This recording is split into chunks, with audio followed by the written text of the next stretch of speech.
Sinabi mo, wala silang karapatan, mamamayan yan, di wala ng butante. Ano po? Ay, wag ka nang bumoto kung maggugulo ka rin naman. Hindi nga, nakikipag-discussion pa nga kayo eh. Paano ba natin ito? So yun pagkatapos na ng Coronel. Yes sir. Hinaanan na natin to rito. Actually, nangako na sila, ipinasok na nila. Actually, pinasok na yan eh. Nagtataka ako, bakit inilabas ulit? Yun. Namataan din ng enforcer na walang helmet. Kasama yung isang motorsiklo na sidewalk ay matitita ng illegal parking. Ngayon nandito tayo sa may barangay ng Barangay Damayan. Naipag-coordinate na sila Heberon, no? Puntahan lang natin. Pero ito yun, kunin lisensya para tikitan. Mahirap sir eh. Pag pagbibigyan kayo, pagbibigyan namin, wala na kung kayong violation. Kailangan po lahat ng may violation po yun. Wala po kayong lisensya. Tapos wala rin yung plaka. Lalo yan yung plaka. Mga po meron po tayong MB5 na lagay natin. Tapos po wala po kong dalang lisensya. Hindi po na pabigyan lang. Wala sir, hindi na po. Pagkabigyan po, dapat po sana. Tinulak nyo lang po. Alam ko naman po. So yun, titikitan ito. Kumuha lang ng lisensya, no? At lapit tayo dito kung ano yung pag-uusap dito para may operation dito. Si ate, nagliligpit na.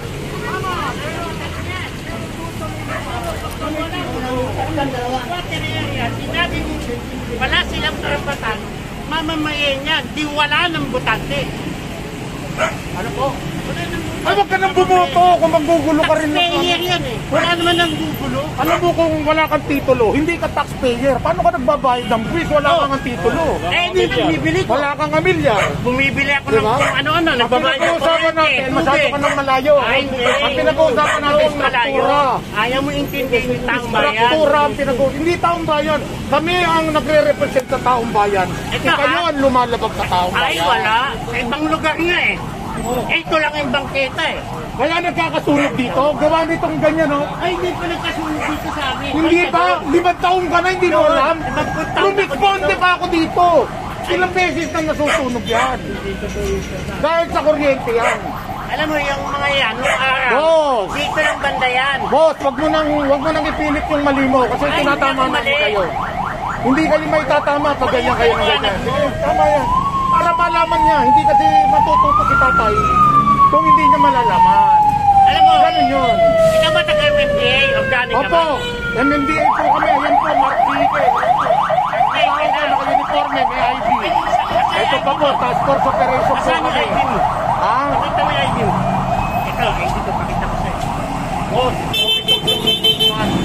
ha? Sige. Sinasabi ko sa inyo, dapat alam nyo rin yung ini-implement ninyo. Kasi nag-implement kami ng tama.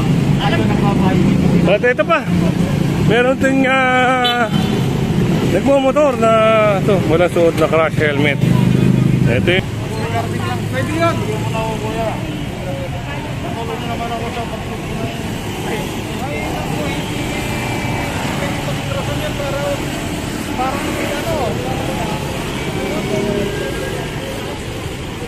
ayaw bigay yung lisensya. Naku, pag mga ganun sir, ayaw bigay lisensya, ano ba dapat gawin? dapat pagargo yan. Ayun. Kaya tigitan ng malaki. Ayun, titikita ng malaki. Ano nga po sa iyo siya?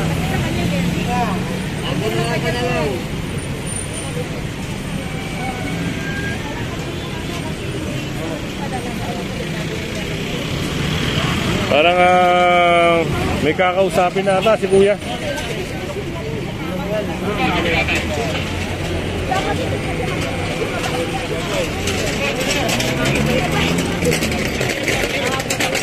Kaya nga po kayo dito sa yung mga nakikilawin mo eh. Kung may tito mo ka, pero pagtalo ko.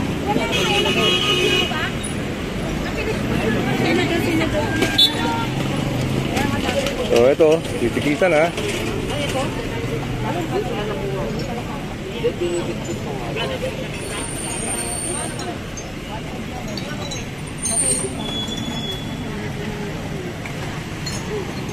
Lapitan natin, no? At balik tayo ron. Pinakita ko lang naman sa inyo yung pag-uusap dito. Meron pa rin may discussion pa rin dito. Oy, sir, shout out. Ganito yan. Court order naman. Eh, siyempre. Sir, mandate namin na naintindihan niyo ba yung mga sinasabi ko? Naiintindihan kita, pero kailangan may court order. Once hindi mo na-record. Sabihin mo sa Moreno ko kung ano yun. So yun, parang nagipagtalo pa si tatay. Ingatan ko. May pinapaliwanag lang na maayos, pero hindi makuha yung point. Naiintindihan kita eh. Ang tao, sinisigurado namin, ligtas na lalakad na bangketa. Ano ba sa bago? Sinabi mo eh. Okay, bakit nag-live mo nung lumalabas? Pinilinis ko yan, nasa harapan. Hindi mo yung hayakan mo na sa government control sila.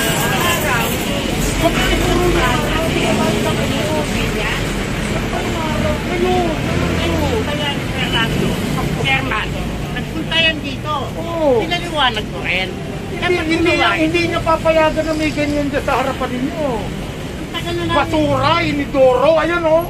Eh, tatapon yan. O yun na nga eh, pinatatanggal nga namin sa mga Siguro nga pala ginagawang ginagawang Kayo nag-iwan nakaraan yan. Ano ba binibigyan niyo yung basura niyo paso. Nasa tapat niyo eh. At kayo naglagay yung bato-bato. Ano kami maglalagay? Gusto nga namin patanggal, ayaw yung patanggal eh. Diba? Ito mo nakasako.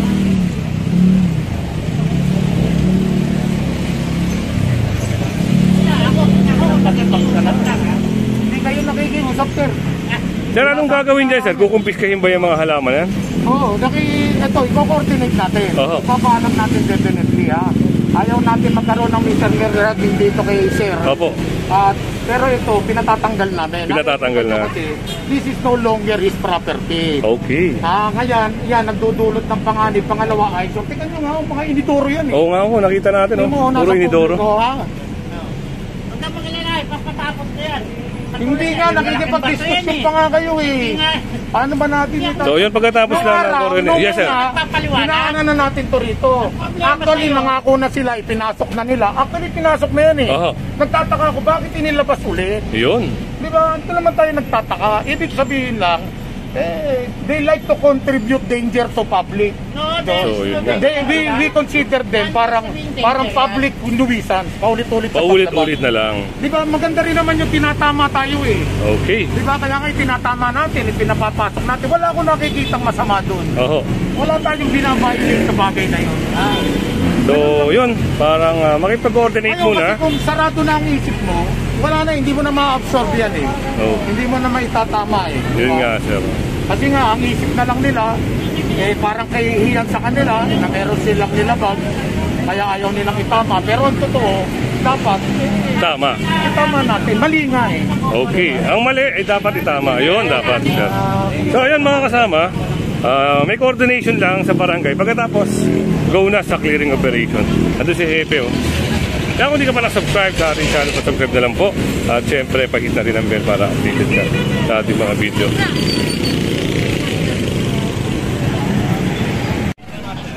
So, hinihintay lang yung lisensya. Sir, lisensya o plaka na? Namatay yung driver, mali yung lisensya. Okay, lisensya Pero lang. wala yung driver, Plaka. oo. Oh, eto na yung driver, no? So, yun nga, kung hindi dumating yung driver, plaka ang titikitan sa kanya. Ayan, iwas-iwasan nyo mga kasama yung pagpapark sa mga ganito. Eto pa, walang helmet.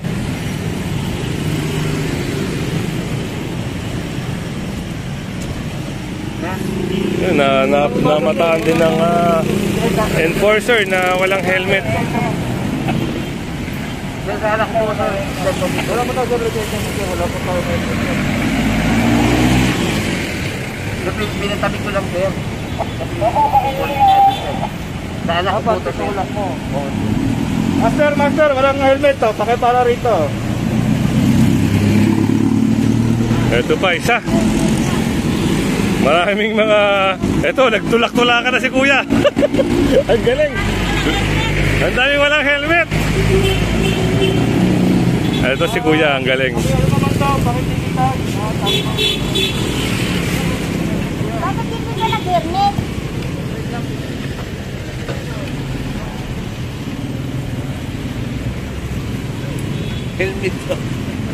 So, ito, highway na kasi to, long highway.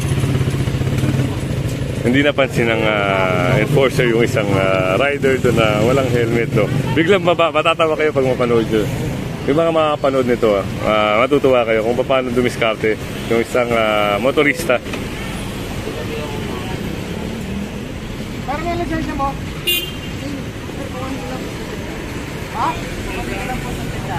Dito ka na ako kasi kinukuha nung Naku, hindi pa nagdala ng lisensya. Andyan lang daw pala siya.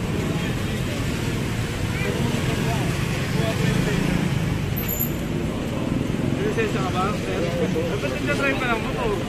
Ganoon na ako sa iba. Dapat tinulak mo, hindi mo sinakyan, di ba? Wala kang lisensya eh, wala kang karapatang magmaneho. Kung may lisensya ka, pwede ka magmaneho. Diba? Kaya naman tayo, may towing. At ayun, natikita na, inalis na rin ni Kuya yung motor niya rito.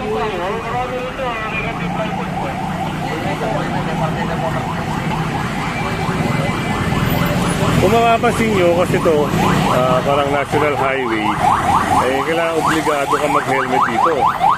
Pero nakakapagtaka, yung iba hindi nag-helmet. Yan, kung hindi ka pa nakasubscribe sa ating channel, pa-subscribe na lang po. At siyempre, pahit na rin ang bell para updated ka.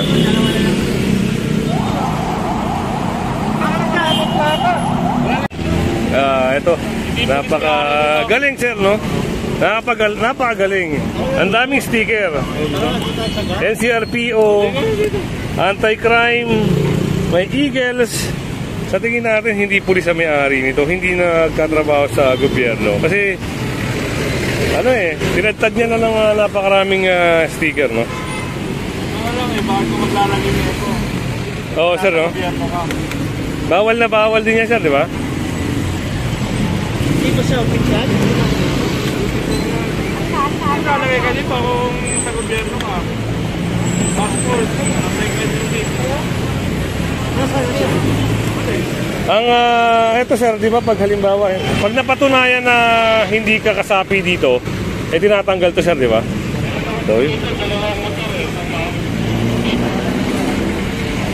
So yan, hinihintay lang yung may-ari para tikitan. Sige, nakausap natin yung kagawad. Oo.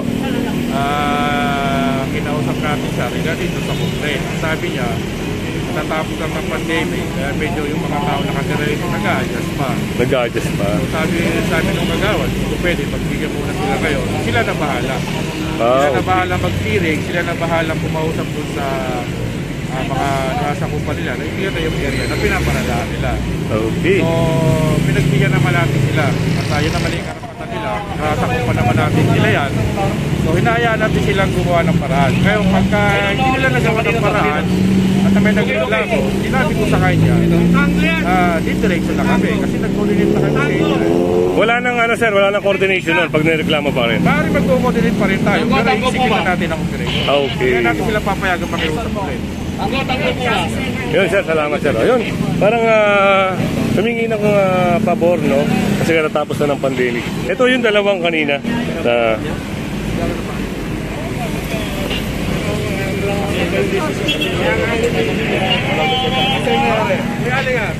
Ay ba mag-ama? Wala ka ba lisensya? Wala ka ba lisensya? Wala ka lisensya. Ano lang to? Open briefing lang to. Kayong kaibigan lang. Basta huwag kang magdadala. May pinama. Kayo.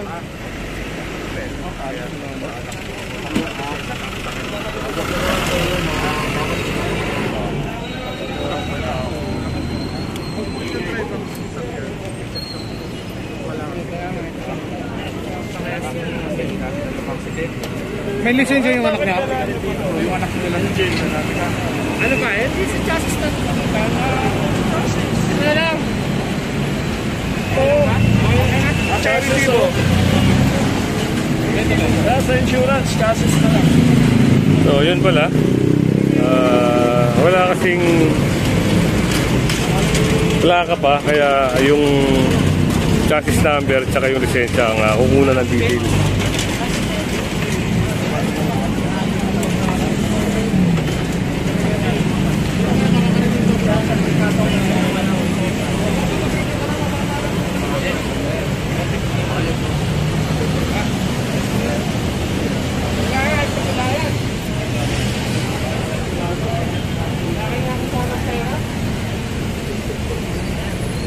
Yan, titikitan. At ito, titikitan na ho ng kung ano yung violation ni sir. Yan, kinuha na rin lisensya para tikitan siya. So yun, at kung hindi ka pa nakasubscribe, pa-subscribe na lang po at pahit na rin ang bell para updated ka sa atin.